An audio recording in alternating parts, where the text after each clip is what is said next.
and it's not this sombering thing too. It's like memento mori, right? Like enjoy it, celebrate it, right? But just know that those things don't last forever. Like that it's okay when you're not happy anymore. Like when the joy is over, like you don't need to, joy and happiness shouldn't be a drug that we chase. Like sometimes it's not going to be okay. Some things aren't okay, dude.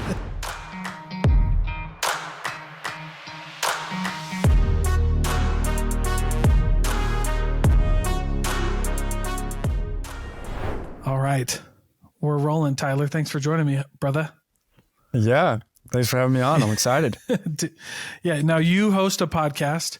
You're also the COO, or did I get that right, of Coconut VA? Yeah. Co-founder. I've actually delegated COO role. So we've delegated CEO and COO. So we're just owners, founders, whatever. Dude, good for you guys. You guys are killing it. Thanks. So this is of course, man. Yeah. This is a unique podcast because we actually got on the call because, and on this podcast because, you had you've wanted to dive into Stoicism, dude, and your post blew up. What made you want to dive into Stoicism, or like what piqued your interest with it? Yeah. I mean, Stoicism in general is fascinating to me. I feel like it's kind of like a new area for me in terms of just my knowledge of the world and like different ways that people live, really, because like I grew up in like organized religion, right? So I feel like Stoics have kind of more of like it's like a way that they live, but it's not based like necessarily in religion. It's more of like philosophy. So, and I've heard a lot of people mention Stoicism recently, and then it really triggered me when I was on a airplane, and like the guy next to me was reading the Essentials of Marcus Aurelius and like a bunch of notes on like Stoicism. And so I was like, wow, that is fascinating. Like this guy that's like, kind of reading the Bible, but like the Bible of Stoicism, which I don't know if it's actually the Bible of Stoicism, but it was fascinating to see, that out in the wild. Yeah, there are some staple works of Stoicism. So you have the Meditations by Marcus Aurelius, which is probably the staple. Then you have, Seneca, some discourses by Epictetus. And so you have quite a bit of that. And what I think is cool, before we kind of dive in and like reverse the roles, I always love to say that I got into Stoicism before it was cool. Like before, like I grew up in organized religion too. So I'm LDS and I'm still pretty active. And I only felt like it complemented what I already viewed. Cause and I guess we can get into this, but like, it's kind of just crazy, but there's some main tenets of it that people live by, and like Ryan Holiday's done a great job of like shedding some light on like what it is. But it's kind of been around, an old kind of Hellenistic Greek philosophy. And by the way, too, I was like 2 or 3 classes away from getting a philosophy degree before I changed my major at the end. Oh, because I didn't realize the power of social media. So I was like, dude, I'm not going to make any money with philosophy. If I graduate with a philosophy degree, I'm going to be broke for the rest of my life. So I switched. Anyway, I don't know if that was the right thing, but anyway, but it was cool because I learned quite a bit but then like grew up with some of those principles. So dude, let's dive in though, because I want to be careful. I'm not like an expert, but I do have, it has formed a lot of opinions, and I've done enough research where there's some things that kind of get conflicting if you start reading at a high level. And I've gotten past a lot of those like conflicting ones. Nice. But yeah, man. Dude, reverse it. Let's dive I'm into excited. Stoicism, man. This is great. Yeah. And that's why I wanted to interview you, because I know you had talked about Stoicism before I started hearing about it and like getting popular. So yeah, I think you're the perfect guy to ask. And that is fascinating to me. And that was one of my first questions is it a religion? Is it a philosophy? Does it replace a religion? Because that's kind of that's the vibe I initially got, is like, okay, a lot of people seem to be like leaving organized religion. So is this kind of something to like fill that void almost? Like, okay, now you're not believing in God, but you do have this separate kind of way of life that you're living. But it does sound like it can coexist.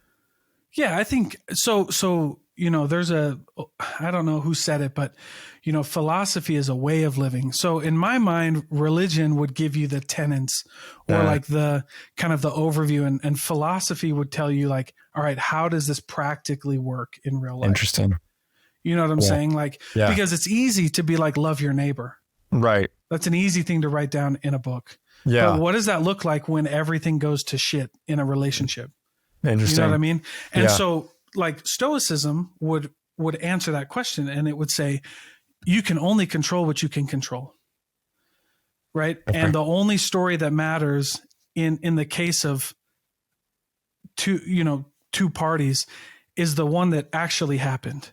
Right. Because there's a, Stoicism kind of, there's a lot of these philosophies that kind of start to mix when you talk about like interpersonal relationships, and Buddhism has a good one, and Stoicism kind of like mix when you talk about like those relationships. And that is like, there's two stories that you tell yourself, right? And suffering is the story that you tell yourself, and pain is the story of what actually happened.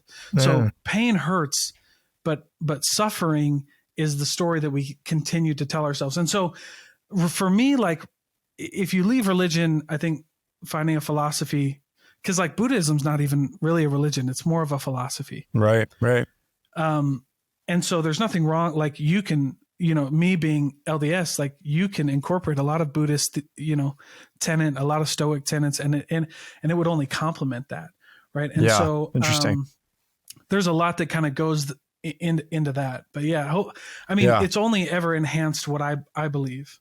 And when you look at like, I don't know what religion you are. Yeah, I'm LDS as well. Yeah. LDS. Okay, cool. So, but when you listen to things like in the LDS culture specifically, a lot of it, could be tied back to Stoicism. I remember a general conference like back in like 2012 where I put on Twitter, I was like a Stoic, thought. Right. And so I thought it was pretty cool that way. But anyway, hopefully that kind of answers your question. Well, yeah. And I guess that ties in to another question is like, what is kind of maybe not necessarily like the end goal of Stoicism, but what is kind of like the peak version, right, of Stoicism? Like, what does that actually look like? How does that affect you? Yeah, I think there's 4 tenets four virtues that a Stoic would tell you to live by. The first one's justice, and then you go courage, wisdom, and temperance. Okay. So people always look for virtues to kind of guide their lives. Like if you take any business class, you're going to take a leadership class, and they're going to tell you to lead with values. And then they're going to tell you to go take all of this crap tests and to figure out what your values are. I think Stoicism in particular does a really good at like telling people like, hey, these are the 4 main virtues and values that we should live by. And then the overarching one, though, I think there's 2 main ones. The ones that I really enjoy, I guess there's 3 ones that I really enjoy living by. So the first one is amor fati. I think I told everybody that on your post. I got that tattooed on my arm. I love that one. Yeah, that's awesome. I'll go over all 3 of them, and then I'll just tell you, I'll break them down. So amor fati is the first one. Memento mori is the second one. And summum bonum is the third one. There's a lot of these, but those are the 3 that I really enjoy and kind of lean into. So amor fati is the love of fate. Right. So whatever happens is supposed to happen. Right. Like in the analogy of life, like Stoicism would give us an analogy and say, life is like a dog being tied to the cart. Right. You can either run or get dragged. See what I'm saying? Memento mori is remember that you will die. And it's not morbid. It's to create urgency. Like, I think a fascinating question is, if you knew, Tyler, that this would be the last podcast interview that you ever did in your life, would that change a couple things you would say on this? Interesting. Maybe. Yeah, totally. Yeah. Maybe. If you knew that like, and it's so cliche, but like, the Nickelback song, like if today was your last day or whatever, but like it really, but I mean, like seriously, when you ask people that question, they might say, well, I'd totally quit my job and I'd go be with my family. Well, then what's, what I mean? Then what do you need to do in your life to align that? With where you want to be? And I like how you said it, like you can easily see that as morbid. And like, that's kind of what I've heard from some people is like, it seems like cynical in a way, you know, the like the Stoicism kind of philosophy is almost cynical, but like, I like how you're putting it. It's not morbid. It's more just creating a sense of urgency or action. Yeah. Cause like we do all have an expiration date, and the only caveat to that is no one knows when it is. Yeah. And so it's kind of like this idea that you know what, dude, if I was going to die on the way home today, I wouldn't be taking this shit from my boss. Yeah. You know what I mean? Right. So like, why wouldn't I, why don't I have a conversation with him? Yeah. And maybe you do it nicer than the way I said it. Right. Yeah. But maybe you're like, hey dude, I've been thinking about it, boss man, and XYZ. And maybe you have a really good conversation. You know what I mean? Or in your personal, like sometimes I do this with my wife. Like if this was the last conversation my wife and I had, would I want to spend it, for lack of a better word, bitching about this, you know, minutia? Totally. Right. No, dude, I'm probably going to let a couple things go because it's not that important. You know what I mean? Like, so I think that's the way you look at it. Yeah. Is like, is this something I really should care about? And so let's tie this back in, by the way, like Christianity in general, right? We believe that Jesus Christ died for our sins. Is that and I use this phrase literally and I really enjoy it, but like, is that the hill that he died on? All of these, you know what I mean? Like whatever you think about anything, right? I think the love of God really shows forth in this memento mori thing. Like drinking coffee, for example. I don't really care what you think about drinking coffee, but to me, is that the first question I'm going to get asked if there is an interview with God? Right. I don't know. You know what and maybe you don't, I'm not telling anybody to go do something they don't think they should do, but I'm just saying like, if you have that in your head and somebody's drinking coffee, like why should I judge this person? If that's not the hill he died on, maybe I should just let it go and just be like, I don't want to do it, but you can do it. Yeah. Like that. Yeah, for sure. Yeah. No, I love that. That makes a lot of sense. It brings in a lot of love, you know, when you just realize this is all temporary. Right. Like what matters, what doesn't matter. And like, again, kind of tying it back to Christianity or LDS, like what I hear a lot is like eternal perspective, right? It kind of shows you what to prioritize and what to not care about when you think about how long our spiritual lives actually are compared to just this short time here, you know, on this planet, right? Yeah. Yeah. And so there's a lot of, and then the other thing I really love about Stoicism is its counterintuitive approach to life. So like so you have summum bonum, which is the highest good. So the highest good is just to do things because it's the right thing, not because you get some reward from it. Like people aren't a means to an end. So like, again, if you believe in God, and this can go for Christianity or not, you know, Abrahamic religions, non-Abrahamic religions, when people start to become a means to an end, or commandments or rules start to become a means to an end, that's when things get real dicey. Yeah. You know what I mean? Like, why are you doing what you're doing? Like, is it because you think there's this blessing that you're going to get? Or is it eventually you got to make the right decision just because you know it's the right thing to do? Right. You know? And so that kind of throws into this counterintuitive approach of like not having expectations. Like, gotcha. And we love this, and we love to say that. And I get pushback on this all the time. Well, I have certain expectations of my wife. Otherwise we wouldn't be married. Right. Or I have friends or whatever. And I'm not saying keep people in your life that don't bring value into it. Like my wife obviously brings a ton of value, but here's a very counterintuitive approach to my life that helps drive my purpose. And that is like, my family is not my why. The reason is because if I lost all my money today, my family would still be there. Yeah. My kids actually tell me that I work too much. They actually would love it if I stayed home all day and played with them. Right? Yeah. But that's not why I work. I don't work because of my family. I work because I find purpose, and that helps me find meaning in my life, and I can help people, right? Yeah. Yeah. Very, again, like not something that you would hear, especially if you scroll through LinkedIn for 2 seconds. Everybody posts pictures of their kids and they're like, my why. And listen, don't get me wrong. Like, I love my children. I love my wife. Yeah. But but like, it kind of just makes sense. Totally. Yeah. I mean, obviously I'm not working to obviously I want to work to like provide my kids for a better life. But here's another thing, right? So I grew up very poor in a really rough part of the country, one of the poorest counties in Iowa, in a really rough part of the country. Yeah.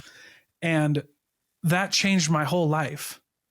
And it grew, which it brings up another great point about Stoicism, by the way, which is your amor fati, your story.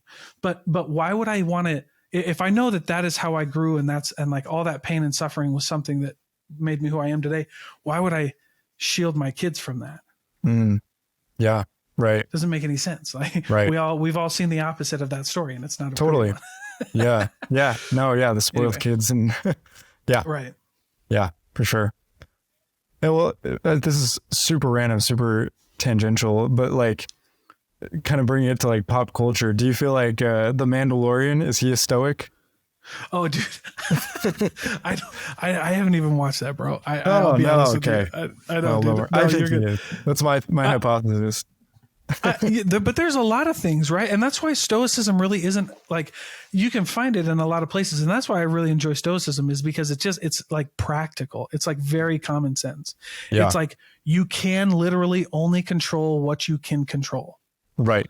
Right. You don't have and it's the paradox of control, which is the less you realize you have, the more that you gain, because when you start to focus on the things you actually can control, you can start to make real progress. Interesting. Okay. So like, I'm going to throw one at you. That's super, the one that I get flack on all the time when I go to church or something like that. And that is, there's two things that you think you can control, but you really can't. Like the first one is your body. Like if I told you that, Tyler, like you're not allowed to get sick for the next 2 days. Well, that's not something you can control. Right. You know what I mean? Right. So you really can't control your body. Yeah. So like, getting sick or something like that, that's really not up to you for a whole lot. Totally. Because we've seen both sides. Right. I've seen smokers live 100 years. Yeah. You know what I mean? Right. So the second thing is so you have what you can't control. So, and then you got like your thoughts and your emotions. Actually, the better phrase for that would be management. Right. Because we've all had thoughts come into our head that, like, how the hell did that get there? Yeah. Right. So it's not how they get there. It's what you do with them when they get there. Right. Which I think is a very wise approach just in life. Yeah. Because telling somebody to, because like, and this is also counter LDS culture, because telling some young kid to like control his thoughts, right? Like it's impossible. It literally is scientifically not, you can't, right? So again, this is why I'm so big on empathy, because if you understand that, like you have so much more empathy for people, you realize like, dude, I know you can't control it, man.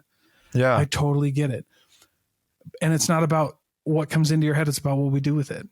Right. I like that. Because Sam Harris would say that, we don't control anything, that our actions are predetermined.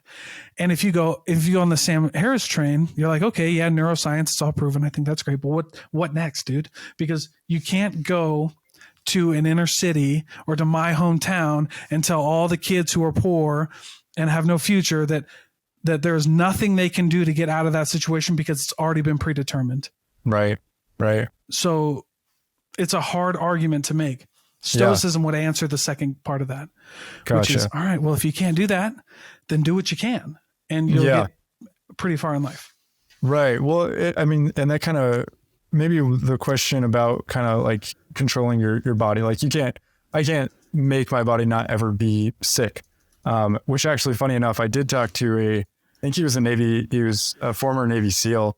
And he believed that he had control over that based on how he lived his life and like what he put into his body and everything. Like he could control it, and he hadn't gotten sick for 6 years or something. But I do have that question, like kind of for that part of Stoicism where it's like, you kind of take whatever comes at you, right? And you kind of relinquish control of what you can't control. How do you kind of balance that? Because there is a point where you do have responsibility, right? Like if I put good things into my body and I exercise, then I'm less likely, like statistically, right, to get sick or to have issues and things like that, right? Right. And look, I'm a sales guy. I literally get paid on results. And what's funny about sales is like you and I know this, we get paid on results that we can't control. Like you don't control whether somebody buys or not, right? So what does that mean then as a salesperson who believes in this philosophy? How am I supposed to act? Well, I can't control if this guy buys, Tyler, but I can control if I make 100 phone calls a day, if I follow up with him, if I'm empathetic, if I train myself, if I keep my sword sharpened, then I got a pretty damn good chance. Yeah, but listen, but you've been there. You can do everything right and still lose a deal. Totally. Yeah, right. So the question isn't, well, so to answer your question a little more directly, the question shouldn't be, well, if I eat good, then I'll have good body. Like I have a good body. That's not what the philosophy is supposed to do. The philosophy is supposed to answer the question of when shit hits the fan, even though you did everything right, how do I deal with that mentally? Because the Navy SEAL, right? But here's the thing, dude, like we've all seen it too. I know. I have a homie. I'm training for a boxing match right now. I have a homie who eats McDonald's every day, and he outruns me and beats me up. Yeah. Yeah. And he doesn't take care of his body at all. Right. And then so some people, you have to realize you have to be able to control what you can control. Right. So I'm not the Navy SEAL guy. I'm probably going to get sick in a year or whatever. Right. So I think it does two things for these guys, it makes you more empathetic. You're like, dude, that worked for me, but it might not work for you. Let's figure this out. And then on my end, it's like, I have to figure out what works for me because that's all I can control. So that's how, but yes, we do. It doesn't eliminate personal responsibility. In fact, it enhances personal responsibility. Right. Because if I know that I can't control the outcome of this sale, then I have to work that much harder to make sure that I can put food on the table. Yeah. Right. Right. Yeah. Interesting. Well, and I've heard there is kind of a popular analogy, and it's similar to what we've already talked about, but it's like a good archer, once they can prep everything in their shot, right? And then once they release that arrow, if then a gust of wind comes in and takes the arrow away, well, it's not because that archer was bad. It's because a random gust of wind came and took the arrow away, right? So I like that analogy where, you put everything in your power up, right, to this test, to this arch test, whatever it is. And then after that, you kind of accept what happens with it. Well, I have a really good thing. Screensaver. It just says expect it. And this is like premeditatio malorum, which is the premeditation of evils. I love to think about everything that can go wrong, which is totally the opposite of this, this hustle culture, right? Manifesting babes or whatever. I don't know what to, but look, I do plan on everything that goes wrong because the question switches. If I go, Tyler, me and Tyler are going to start a business. The first thing I'm going to ask is, all right, what if this goes terrible? So actually how I make all of my business decisions, if I'm going to invest money or invest time, this is the question that I ask myself. Let's say I'm going to invest 10 grand into a business. I go, Tyler, I'll give you the 10 grand. In my head, it's if I never see that $10,000 again, am I okay? If the answer is yes, then let's go, baby. Because the question then isn't, what if it doesn't work? The question is, what if it does work? Yeah. Interesting. You know what I mean? That's how I make, I'm going to spend an hour here. If this is an hour, and obviously I'll never get that time back, but if I spend this hour and I absolutely hate it, would I still be okay? Yeah. I mean, I know that sounds weird, but you're like, but I guess it wouldn't be the worst thing. All right, well then let's go, dude. I guess so. What if I meet somebody? Well, you know what I mean? That's how I gauge it, because it's this counterintuitive approach that Stoicism brings that changes the question from what if this doesn't work to what if it does work, which I think is a powerful mindset shift. Yeah. Oh, totally. Well, and how much of it do you feel has helped you be, maybe more, I think you may have mentioned the term, but kind of having premeditation or conscious about upcoming decisions or upcoming events. I feel it kind of shifts your mind to thinking about that ahead of time to kind of plan how you're going to react if that, worst case scenario does happen. Yeah. Well, you got to balance it, because, you do, the sad guru would call it, spiritual schizophrenia, to believe that you can be anywhere but the present, right? Like being present is, you only have the present. Yeah. You can't live in the past. Like it's impossible for you to live in the past or the future. So right. Premeditatum malorum, or like anticipation. I don't spend a lot of time doing that. I kind of just, it's kind of like what I said at the beginning, which is whatever's going to happen is just going to happen. Like if you, like in your Archer analogy, like that gust of wind is coming whether you want it to or not. Right. Totally. You know what I mean? Like it's kind of like, and so my prayers changed, by the way. And this is really like special to me. And I don't think I've ever shared this, but and it's just you and me, whoever listens to this may not get it, but there's a scripture in the Book of Mormon, that talks about, and of course I would blink right now. Not in the Book of Mormon, sorry, the Doctrine and Covenants, that says, and they will consecrate, and it's in the Book of Mormon too, by the way, sorry, but they will consecrate all thine afflictions for your gain. Yeah. Yep. So I don't pray. And by the way, prayer isn't to change the will of God, right? It's to align our will with his. Totally. All right. Yep. So my prayers are, Heavenly Father, whatever is supposed to happen, let it happen. But if it happens, let it help me. Like, help me see the good in it. Help me to get through it, because there's nothing to change it. You know what I mean? Right. It's coming. And I don't believe that. I don't believe that we and this gets dicey, but I don't believe in a God that can change all of that. Like if it was supposed to happen, it's going to happen. You know what I mean? I don't think because then the question is, why did he do that for Tyler and not for me? Like who was more righteous? And the question's that's not the question. Right. Exactly. No, it's fascinating. And I appreciate you sharing that, because I've had thoughts about that even in the past few months of like you say, if this miracle happens to somebody, but not the other person, it's like, okay, well, that person had more faith, or they were more worthy for it. Like, I don't know. It just brings in a lot of I feel like negative questions. Right. And so I like the different spin that you're putting on it is what's happened is going to happen. Help me react and live my life as much as it'll, help me and help me progress, and improve. And I think we should look for learning opportunities in everything. One of my favorite books is by Kate Bowler. It's called Everything Happens for a Reason and Other Lies I've Loved. You know what I'm saying? What's the you know what I mean? So because we start to justify this.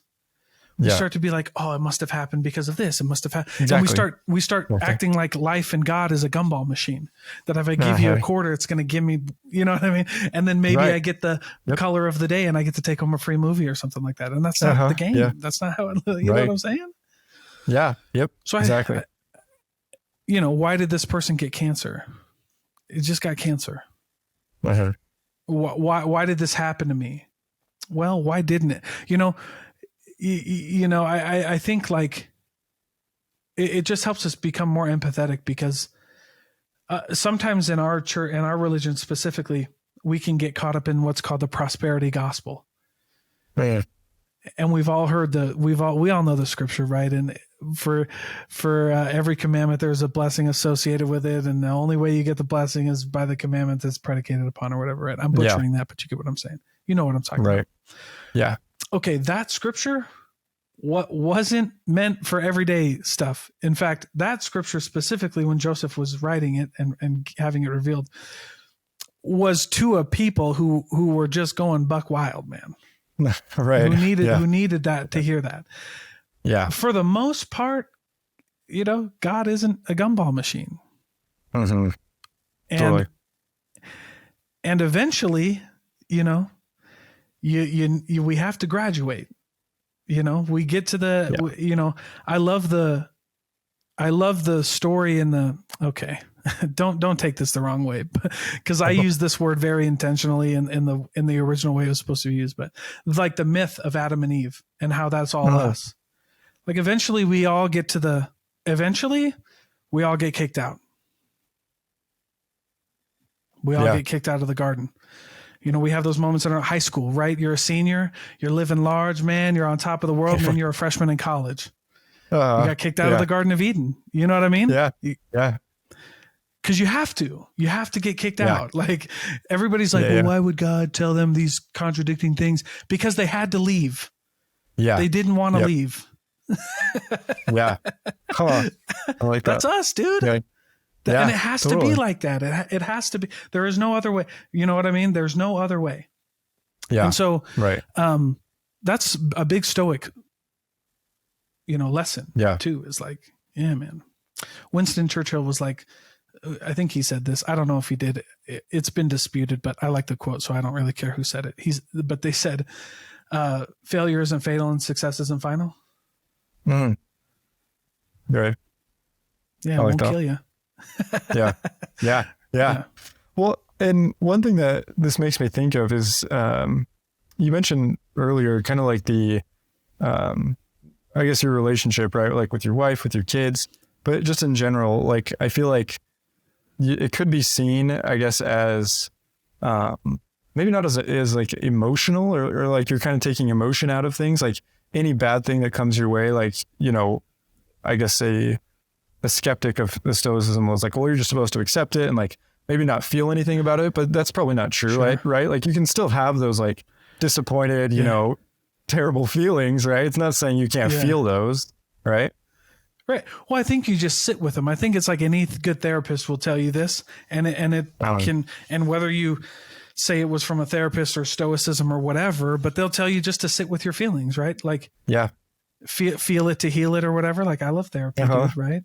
But let's not, then the therapist will say, feel it to heal it, but maybe we shouldn't make any big decisions while we're feeling it. Right. Maybe we should take a step back if I'm angry and take a moment to let the anger do its thing. Yeah. But then then take a deep breath and then approach the situation.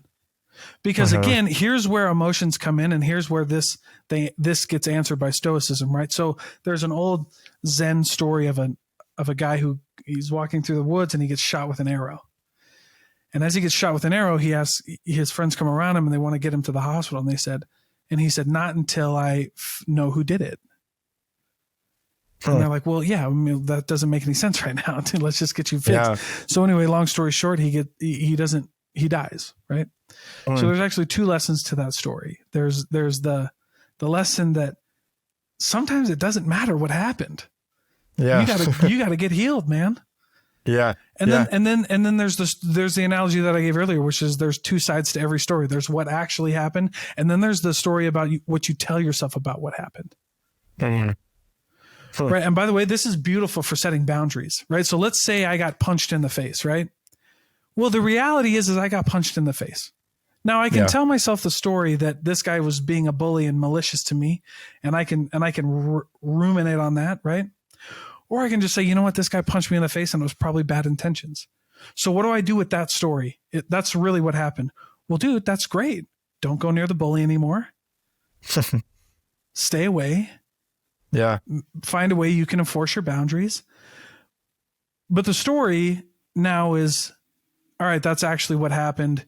Now, how do I not put myself in that position again? Versus the suffering, which is like, man, I got bullied, and because I did get bullied in school when I was little, and so all the thoughts go through your head, like, what am I doing wrong? Nobody likes me, all this stuff, and like, here's the thing. To your point, right? Is like, do those things matter? Are those good questions to ask? Probably not. Mm-hmm. What if the story in your head that you told yourself was just, hey, that kid is going through something. He punched you in the face. Let's not go near him anymore. Had nothing to do with you. Mm-hmm. That's a pretty healthy way of dealing with it. Yeah. You know what I mean? Focus on what you can control. Yeah. There you go. Yeah. Yeah. Totally. And people are going to do whatever they're going to do, right? Like nothing would have stopped that kid from bullying me. He was going to do it. Right. And so resiliency, I think, is a big one that Stoicism teaches, like being resilient. Yeah. Gotcha. Well, and then tying this back into, again, the emotions of it, have you noticed a difference, or like maybe have people near you noticed a difference, like your wife, immediate family, like, does it make you less personable or like less relatable because you can act, more coolly, or like without, dwelling on those emotions? Does that, listen, here's what people got wrong with that. No, I have emotions all the time, dude. I jump in when my son does something cool, my daughter does something cool. I'm all excited. I just think, and it's not this sombering thing too. It's like memento mori, right? Like enjoy it, celebrate it, right? But just know that those things don't last forever. Like that it's okay when you're not happy anymore. Like when the joy is over, like you don't need to, joy and happiness shouldn't be a drug that we chase. Like sometimes it's not going to be okay. Some things aren't okay, dude. Like, you know what I mean? And just like when I'm mad and when I'm upset and I think the world's ending, right? Obviously I need to make some quick changes, right? Like, for example, like if for some reason I can't pay the mortgage, like I'm not going to be all stoic about it and not freak out. I'm going to be like, oh dude, this is going to suck. Yeah. But I'm telling myself that this is going to end, that there's a path out, that like that this isn't forever. Right. Mm-hmm. That's a big one. Yeah. So like, it's not this. And by the way, here's the other thing. A lot of these stoic principles, are really good to have like in interpersonal communication, like a really fun stoic book that's not necessarily on the stoic reading list, but I love. By the way, do you know who Robert Greene is? No. Okay. So Robert Greene is an author. He authored the 48 Laws of Power, the Laws of Human Nature. Maybe you've heard of those books. Laws of Human Nature. Ryan Holiday was, a researcher for Robert Greene when he was writing a few of his books. So he also wrote like the 33 Strategies of War, the laws of seduction, right? He's very cool about human nature. Yeah. And some of these things are stoic, but they also just kind of help us, right? Like one of the most important things I've learned, not in this podcast, but in general, is one of the 48 Laws of Powers is to speak less. Oh, okay. Yeah. To know when you're done talking. And that's a big problem for a lot of people. Yeah. Yes. Some people just in sales, I call it just talking yourself out of a deal. Yeah. Like I'll tell you the first rule of closing a deal right now. The first rule is shut the hell up. Yep. Totally. You know what I'm saying? Yeah. Yes. Yeah. Yes. So I felt that. Anyway, so that is that a stoic thing? I think it's just it's also human nature. Like, yeah, right. We do kind of like if somebody's talking like, okay, a good example of this in real life today is the difference between like maybe you and I selling a service or a software and an MLM person selling me their product. When was the last time you had an MLM person in your DMs ask you a question and then shut up? They don't. They keep talking. Yeah. They just talk. So true. They want to tell you all about it. And then you're like, dude, this sounds weird because you're talking about it so much, man. Like, whereas if you or I were selling, we'd be like, hey, Tyler, I don't even know if this makes sense, dude. Yeah. Tell me about your needs, right? Like whatever. Yeah. Yeah. That's a big, so like, and I kind of got off on a tangent there because it's just funny. Yeah. People are like, oh, you can't have stoicism's no emotion. I think it's just temperance. I think it's just knowing like when to like when something goes wrong at my work, I'm not going to lose my mind. I'll get angry and I might show that, but I'm also going to be a little temperate about it because I don't have all the info yet. Yep. So even though I'm angry, I might just say, oh God, damn it. And then I'm going to wait. And that's temperance. That's stoicism. Yeah. It's not getting angry. It's holding, it's not letting that emotion dictate what I'm going to do in that moment. Yep. Yeah. I absolutely love that. I think that's my favorite takeaway right now is like the temperance. Like you can still, that's like, it's more complex in my mind now. You can still feel that emotion.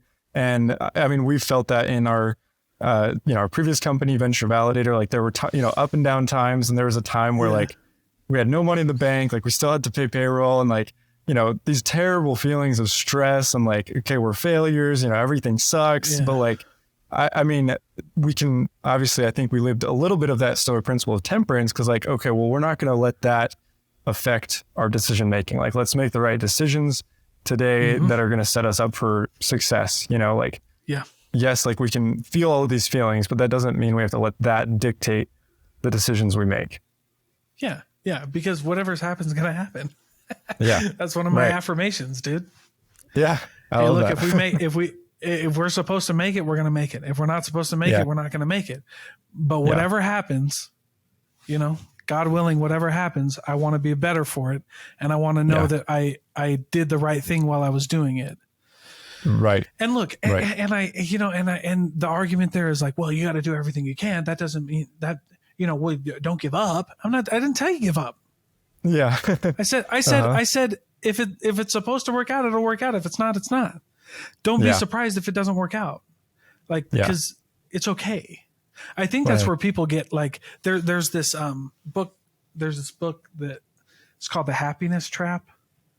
And everybody tries to like, that's why I called it a drug earlier.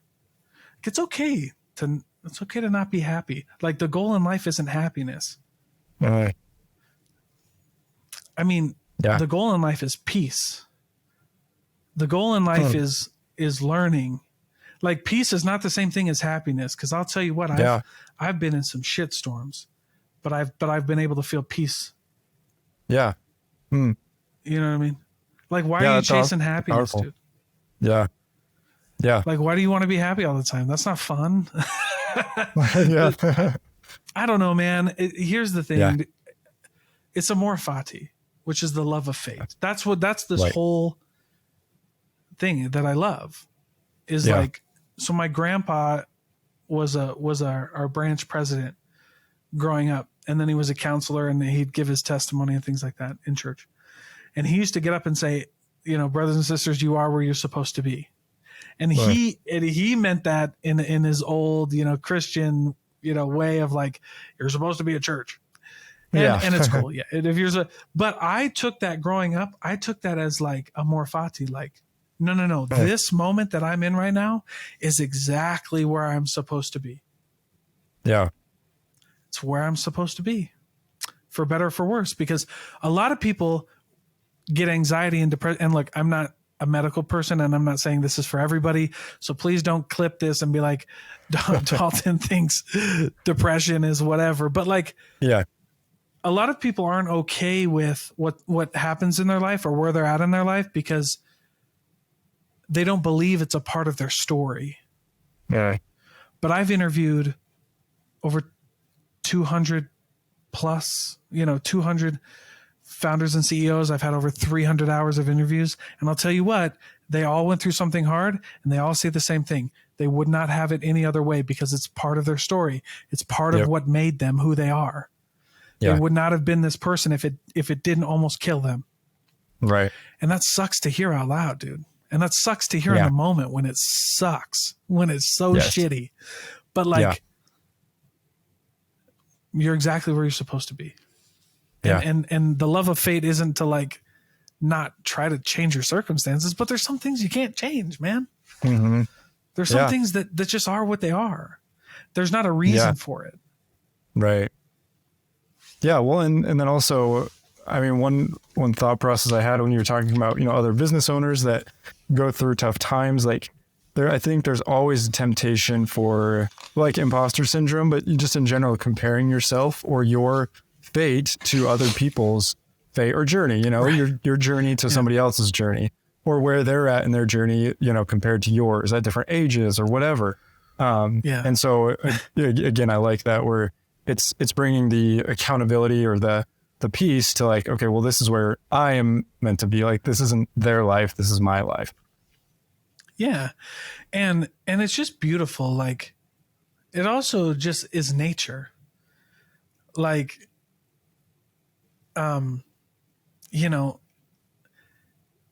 there's a lot of things that I agree with in life. One of the things that I don't agree with in life is thinking that people are inherently bad people. Because the one thing that we have to try to live in accordance with is nature. like, the Ryan Holiday quotes it a lot, but there's a beautiful passage in Meditations where Marcus writes in his diary about, in his journal about, noticing the weight, a single strand of grain and how it bends under the pressure of its own weight, or how the trees like fall under their own weight, and like how things are just naturally grounded. Yeah. And like how they want to be still. And I think that, my son's middle name is Kai Ko'oho'o la Koka'aina, which is giving like the land and strong like the sea. Because like that's beautiful. This is we're part of nature. We, in the Bible and in Christianity and in a lot of these religions, it's like, for dust thou art and unto dust thou shalt return. Like that's why would you live any other way? You can't live any other way. Right. We're tricking or we're fooling ourselves if we think we can live outside of accordance with nature. And so I don't know, kind of woo woo, but that's about as woo woo as I get. Yeah. Yeah. No, that's beautiful. I love that. And it does bring a lot of peace, once you can accept that. Well, yeah, those are all my questions. I'm pumped about Stoicism. This is awesome. I learned a ton. I think, well, and there's so much more that you can kind of dive into. Yeah. But like for me, the biggest one, and the one I could have gotten, the biggest one for me is amor fati, because like, just be okay. You know what I mean? It's like everything that happens to you happens for you. It's part of your story. It's part of your journey. And it's really just a really great way to live. And I don't think, I mean, when I started reading Meditations and started learning more, it only enhanced all my beliefs. Like, it only created more. Like Joseph Smith, I believe was a Stoic. Yeah. I'm from Iowa. I'm from Keokuk, Iowa, which is right next to Nauvoo, which is right next to Montrose, Iowa. So I think my favorite story of Joseph is when he runs across, he knows he's going to die, and he takes a boat over to the Iowa side of the Mississippi, and he stays in Montrose, and one of his buddies comes over and he says, "Hey, they're coming. Like, they're coming and they want you, and they're going to do whatever they can to get you." So Joseph and Hiram go back over to the Illinois side of the river, and they're riding to Carthage because they're going to turn themselves in, because they're going to try to work this out. But on the way, they know that it's not going to work. Like, it's clear from Hiram and Parley's and these guys' journals that they knew what was going to happen. And so Hiram pulls out his Book of Mormon and he reads a specific passage in Ether chapter 12, which is, if the Gentiles don't have charity, that is nothing to you. For you have had charity and you've done the work that I've asked you to do, and you'll find peace because of that. So that it's just so crazy that the worst thing that could happen to you is happening to you, and you know that you're going to it. And by the way, you didn't have to be a prophet to know that you were riding into Carthage and they were going to kill you. Yeah. Like, I believe he was a prophet, and I believe he was inspired, but it was in rocket science. Right. But Hiram reading that passage just goes to show you that where their hearts were at that time, at least in that moment, which is, we've done everything that we can do. We've controlled everything that we can control. And whatever's going to happen is supposed to happen. Right. And then you read some of the stories in the jail of John Taylor. Do you know what song Joseph had John Taylor sing in the Grand Carthage jail? I've heard of it. Yeah. I can't remember. Yeah. It's a poor wayfaring man of grief. Yeah. Right. Yep.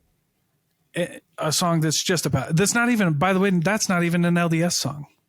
We didn't even write. That's an old Christian song about charity and about doing everything that you can in your power, and doing the right thing for the right reason. And so I don't know. Anyway, the Stoicism only enhanced the belief that I had in my religion. So yeah, that's awesome. Cool that's cool.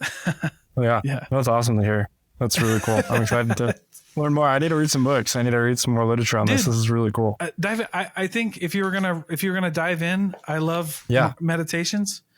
Okay. The Gregory Hayes translation's probably the best, or there's a new annotated one that's really good. And then cool. I think the other good book to read about Stoicism is that Kate Bowler one I mentioned. Everything Happens for a Reason and Other Lies. I've loved. Okay, sweet. Yeah. No, I'm excited. I'll read those ones. It's crazy. Cool. It's cool, dude. Yeah. Well, dude, man. Well, if that's all your questions, bro, we took up a good chunk. But dude, I really enjoyed that conversation. It was a lot of fun, man. I appreciate you being here. Before I let you go, though, we'll do this. Where can anybody go to find a VA, dog? Yeah, coconutva.com. We kind of rebranded a little bit, but we've always loved finding people, really high quality talent. So we are kind of more on the premium VA side. So a lot of people think VAs just do like calendar scheduling and inbox management, but they can do pretty much any job in a company. So we're definitely more the premium VA provider. Heck yeah, dude. All right. Well, thank you so much, man. Yeah, thank you.